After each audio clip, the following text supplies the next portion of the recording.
মুক্তি পেয়েছে শাকিব খানের দরদ সিনেমা। বাংলাদেশ সহ বিশ্বের 22টি দেশে একযোগে মুক্তি পেয়েছে সিনেমাটি। তবে দেশের দরদের মুক্তির কিছুটা ব্যতিক্রম বলা চলে, কারণ প্রায় 5 বছর ধরে প্রথম কোনো উৎসব ছাড়াই শাকিব খানের সিনেমা মুক্তি পেল।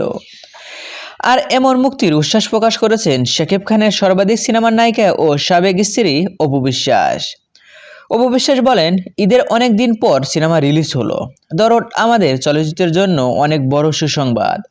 আর শাকিবের সিনেমা নিয়ে বলার কোনো ভাষাই থাকে না, কারণ Bangla cinema, Bangla industry Shakib Khan change করেছে, যেটা অপ্রিয় সত্য কথা।